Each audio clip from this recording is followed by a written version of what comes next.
Pia is standing by, speaking to Dr. Zweli Mkhize of the ANC.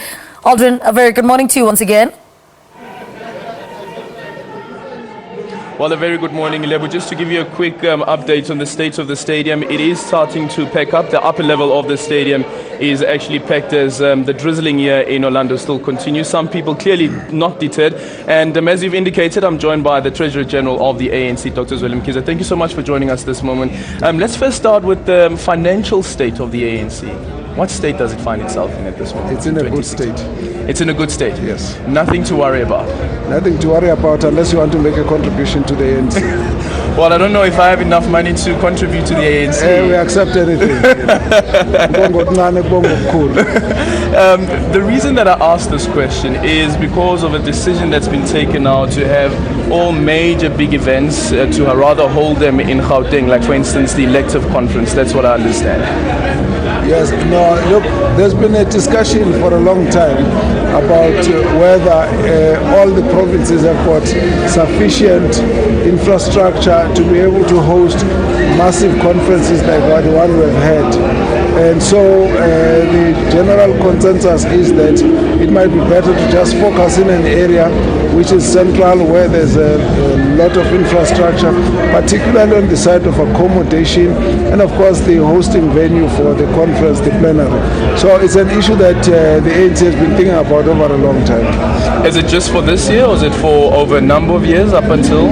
Well, I suppose that it will depend on how the decides, but the feeling is to try and keep it central and not kind of move around. If it's a national general conference, it's better to just know it's going to be such a place. Then you can prepare long ahead of time, and you can also invest in terms of looking at the available accommodation, logistical issues, and the time of the year and the flow of people and so on.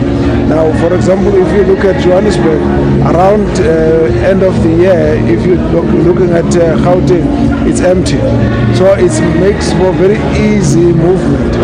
But it's not the same with other provinces. So a lot of those issues have to be taken into account. And let's then speak about the state of South Africa's economy, the current state that it finds itself in. Do you think that the economy is creating enough jobs? No. The economy has actually been struggling quite severely in the past year in particular. I don't believe that any one of us ever thought from 94 coming this way that will ever grow at a rate less than 1%. Once you talk about 0.5%, then it's a very serious shrinkage in the growth rate. And so I think what's important for us is to focus on what is it that we can do together as South Africa, is to sort a lot of our domestic factors to help boost the economy. There are lots of issues, policy issues. There are issues that relate to the industrial relations. There are issues that relate to the levels of skills that we've got.